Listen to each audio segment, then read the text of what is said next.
Study आई 8 में आपका स्वागत है। आज हम 8 जून के करंट अफेयर्स के वीडियो को लेके आए हैं। वीडियो शुरू करने से पहले आप मेरे चैनल को लाइक, सब्सक्राइब और शेयर करें। तो हम वीडियो को शुरू कर रहे हैं। आज का मेरा पहला प्रश्न है, आक्रामकता के शिखर मासूम बच्चों का अंतर्राष्ट्रीय दिवस कब मनाया जाता है? ऑप्शन ए 4 जून, बी 9 जून, सी 2 जून, डी 8 जून। तो इसका राइट आंसर है ऑप्शन ए 4 जून। 4 जून को आक्रामकता के शिखर मासूम बच्चों का अंतर्राष्ट्रीय दिवस मनाया जाता है। यह हर साल 4 जून को ही मनाया जाता है, जो संयुक्त राष्ट्र द्वारा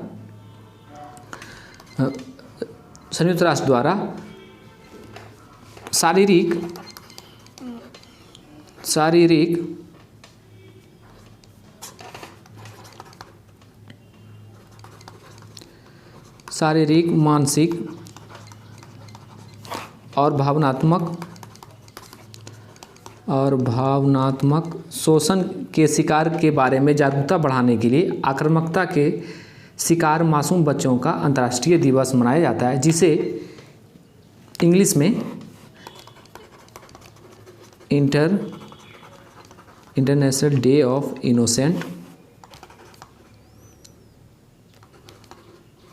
इनोसेंट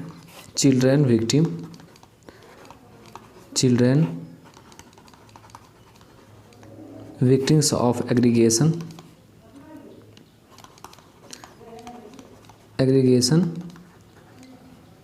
कहा जाता है। वहीं बात करें तो 9 जून को हर साल व्यापार और अर्थव्यवस्था में मान्यता की भूमिका को बढ़ावा देने के लिए मनाया जाता है। वहीं 2 जून को तेलंगाना दिवस मनाया जाता है। 2 जून को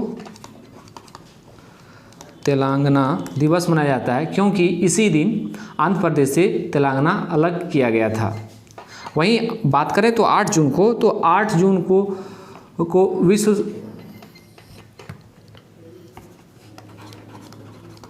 विश्व महासागर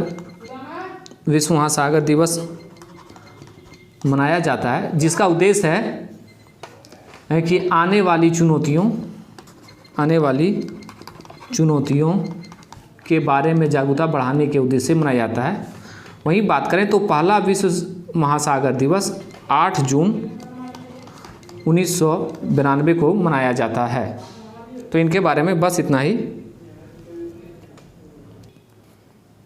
वहीं आज का दूसरा प्रश्न की बात करें, निम्न में से किस राज्य में देश का पहला लिक्विड मिरर टेलीस्कोप कमीशन किया गया है? Option A Bihar, B Gujarat, C Delhi, D Uttarakhand. तो इसका राइट आंसर है ऑप्शन डी उत्तराखंड। उत्तराखंड में देश का पहला लिक्विड मिरर टेलीस्कोप का कमीशन किया गया है। वहीं बात करें तो उत्तराखंड एक पहाड़ी देवस्थल है। पहाड़ी देवस्थल के ऊपर देश का पहला और एशिया में सबसे बड़ा लिक्विड टेलीस्कोप मिरर का कमीशन किया गया है। वहीं बात करें तो यह अब सुपरनोवा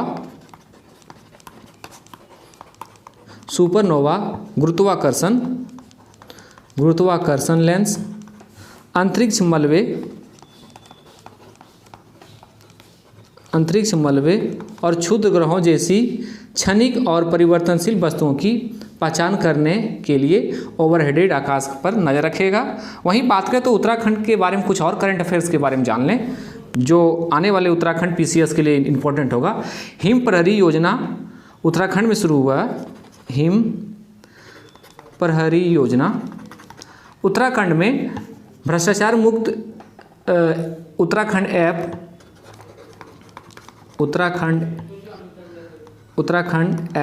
1064 को लॉन्च किया गया है। वहीं उत्तराखंड में वन हेल्थ पायलट प्रोजेक्ट और उत्तराखंड में पशुपालन और डेयरी विभाग के लिए शुरू किया गया है। तो वहीं और करंट अफेयर्स की बात करें तो रितु खंडूरी भूषण उत्तराखंड की पहली महिला स्पीकर बनी है और भारतीय पर्वतारोहण फाउंडेशन की पहली महिला अध्यक्ष हर्षवंती विशिष्ट जो उत्तराखंड से ही आती है, वही जो है मतलब कि भारतीय पर्वतारोहण फाउंडेशन की पहली महिला अध्यक्ष बनी है। तो इनके बारे में बस इतना ही। वहीं बात करें तो बिहार के बारे में, तो बिहार का जो पटना उच्च न्यायालय की स्थापना 1916 में हुआ है और पटना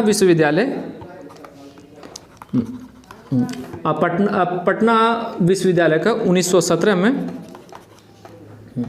और इसी समय की बात करें तो 1916 की बात करें तो 1916 में पूना में महिला विश्वविद्यालय की स्थापना हुई है। तो इनके बारे में बस इतना ही। आज का तीसरा प्रश्न, आज का किस राज्य ने संयुक्त राष्ट्र विश्व शिखर सम्मेलन में सर्वश्रेष्ठ परियोजना पुरस्कार जीता है? Option A Mizoram, B Meghalaya, C Manipur, D Arunachal Pradesh. तो इसका राइट आंसर है ऑप्शन बी मेघालय। मेघालय ने संयुक्त राष्ट्र विश्व शिखर सम्मेलन में सर्वश्रेष्ठ परियोजना पुरस्कार जीता है। वहीं बात करें तो मेघालय की ई प्रस्ताव प्रणाली की प्रमुख पहल मेघालय एंटरप्राइज आर्किटेक्ट ने मेघालय एंटरप्राइज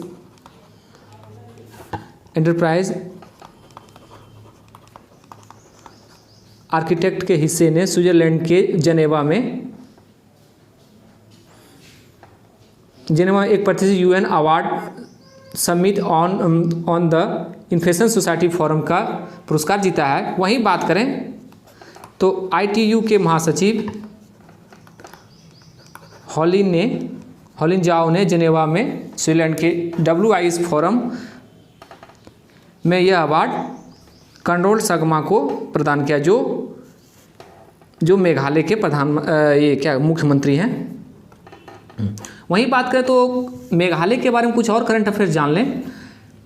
मेघालय और असम के बीच सीमा समझौते पर हस्ताक्षर हुए हैं।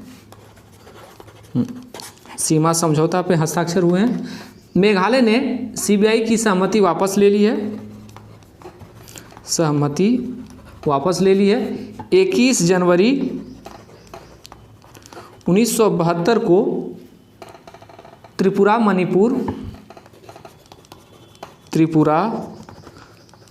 मणिपुर और मेघालय को पूर्ण राज्य का दर्जा मिल गया था।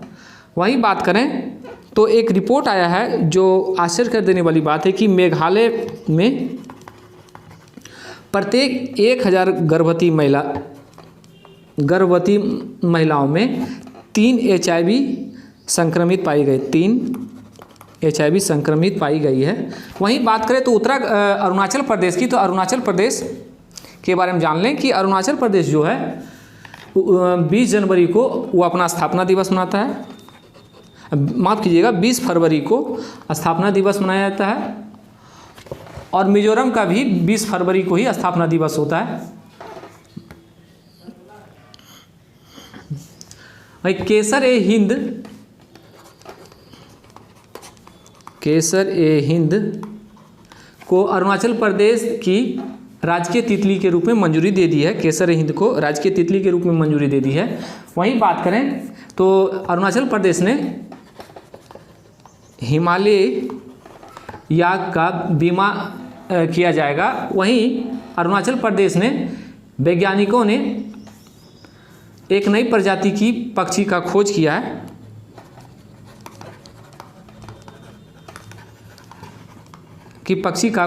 तो इनके बारे में बस इतना ही। आज का चौथा प्रश्न, किस बैंक ने विश्व सूचना प्रौद्योगिकी सेवा और परामर्श फर्म एक्सचेंजर डिजिटल परिवर्तन के लिए समझौता किया है? Option A HDFC, B UCO, C PNB, D SBI। तो इसका राइट आंसर है ऑप्शन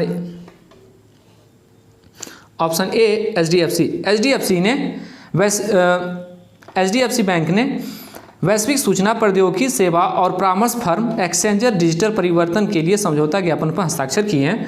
वहीं बात करें तो NBFC दिग्गज और HDFC ने वैश्विक सूचना प्रौद्योगिकी के लिए सूचना एक्सचेंजर के साथ साथ अपने ऋण व्यवसाय को डिजिटल रूप में बदलने के लिए सहयोग की घोषणा की है।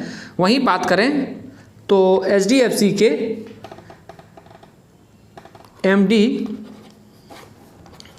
MD और CEO शशिधर जगदीशन हैं और HDFC बैंक की स्थापना 1994 में की गई थी, जिसका मुख्यालय मुंबई में है, जो महाराष्ट्र में है। HDFC बैंक लिमिटेड का टैगलाइन है, हम आपकी दुनिया को समझते हैं। तो इनके बारे में बस इतना ही। हाँ, एक चीज़ और जान लें कि पंजाब नेशनल बैंक के ब्रांड एम्बेसडर विराट कोहली हैं। तो इनके बारे में बस इतना ही। आज का 5वां प्रश्न, किस राज्य ने गर्भवती महिलाओं के स्वास्थ्य देखभाल के लिए अभियान आंचल को शुरू किया है? Option A Haryana, B Uttar Pradesh, C Rajasthan, D Madhya Pradesh. तो इसका राइट आंसर है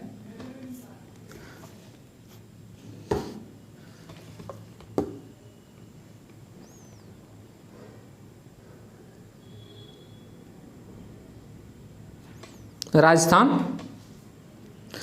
राजस्थान ने गर्भवती महिलाओं के लिए करौली जिले में एक विशेष स्वास्थ्य देखभाल अभियान के लिए आंचल अभियान शुरू किया गया है और इस अभियान में 13,000 से अधिक महिलाओं को समावित हो चुकी है।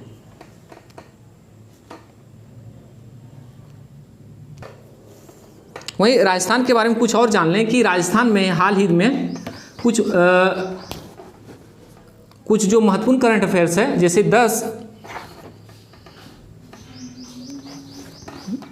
10 गीगावाट और क्षमता वाले 10 गीगावाट सौर क्षमता वाले पार करने वाला पहला राज्य बना है राजस्थान, और एल रूट सर्वर प्राप्त करने वाला पहला राज्य बना है राजस्थान। गणगौर उत्सव भी राजस्थान में ही मनाया जाता है और राजस्थान, गुजरात और मध्य प्रदेश के कुछ इलाकों में मनाया जाता है। वहीं बात करें तो राजस्थान की उड़ान योजना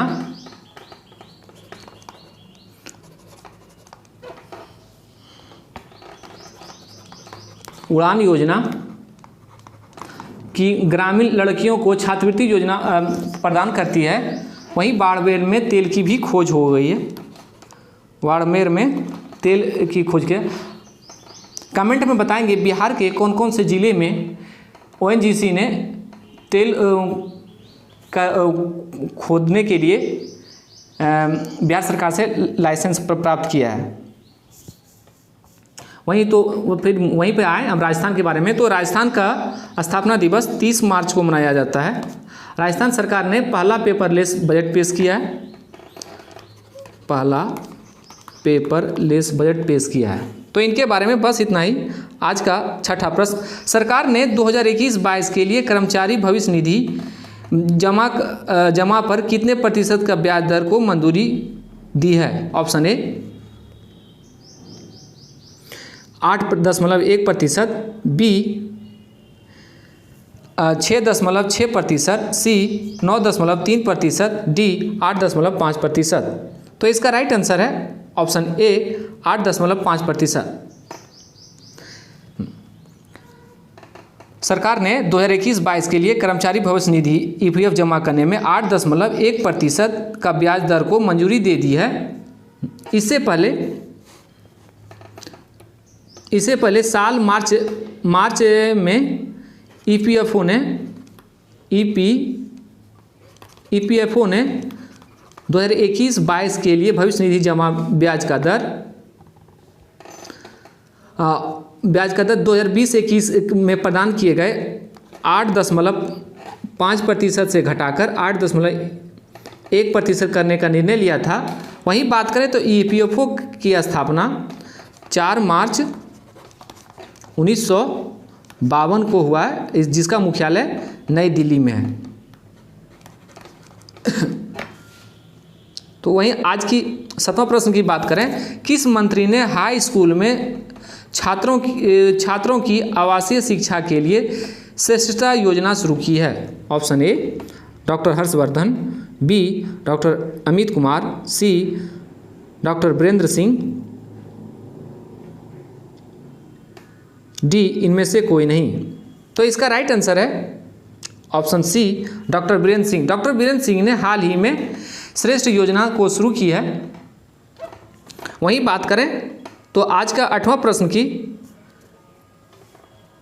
वायुसेना का नया IAF हेरिटेज सेंटर कहाँ बनाया जाएगा? Option A Haryana, B Chandigarh, C Delhi, D Rajasthan.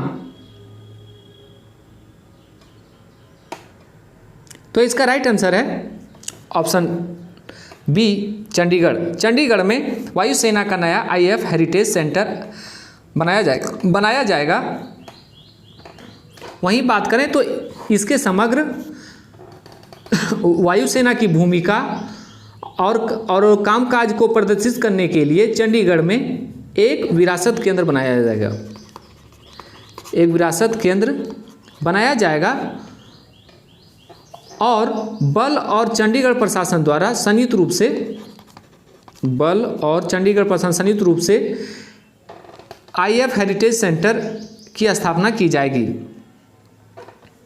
तो इनके बारे में बस इतना ही। आज का 9वां प्रश्न, किसके द्वारा देश का सबसे बड़े जेवर एयरपोर्ट का निर्माण किया जाएगा? Option A L&T, make in India, C Tata project, D Delhi metro.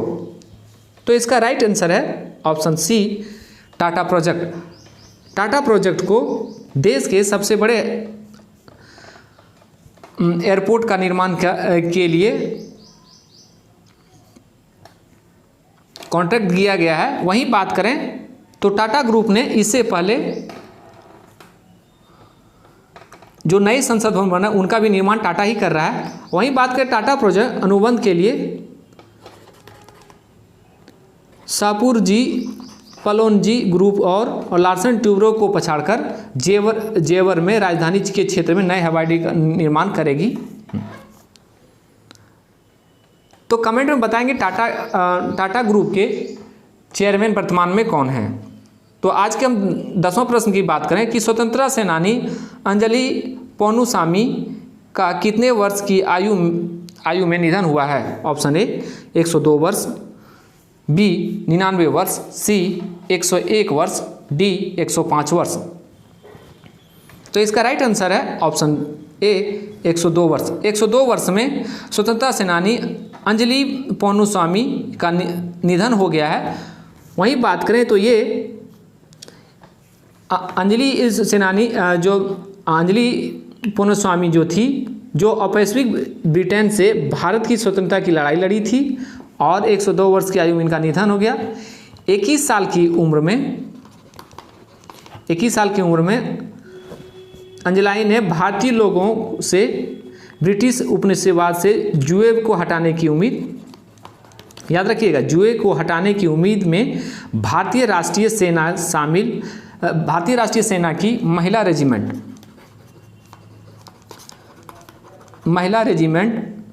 और झांसी रानी रेजिमेंट में शामिल हो गई थी। तो इनके बारे में बस इतना ही। आज का 11वां और अंतिम प्रश्न, इसरो के अध्यक्ष डॉक्टर एस सोमनाथ ने किस एरोस्पेस पार्क में नई अंतरिक्ष यान निर्माण सुविधा का उद्घाटन किया है? ऑप्शन ए दिल्ली औद्योगिक क्षेत्र विकास बोर्ड, बी पुणे औद्योगिक क्षेत्र विकास बोर्ड, सी गुजरात औद्योगिक क्षेत्र विकास बोर्ड, डी कर्नाटक औद्योगिक क्षेत्र विकास बोर्ड। तो इसका राइट आंसर है ऑप्शन डी, कर्नाटक औद्योगिक क्षेत्र विकास बोर्ड में इसरो के अध्यक्ष एम सोमनाथ ने एरोस्पेस पार्क की नई अंतरिक्ष यान निर्माण सुविधा का उद्घाटन किया है। वहीं बात करें, यह भारत में अपनी तरह की पहली सुविधा होगी, और इस अंत टेक्नोलॉजी ने इसरो द्वारा निर्मित लॉन्च किए गए 89 उपग्रहों और 69 लॉन्च वाहनों के विनिर्माण का योगदान दिया है।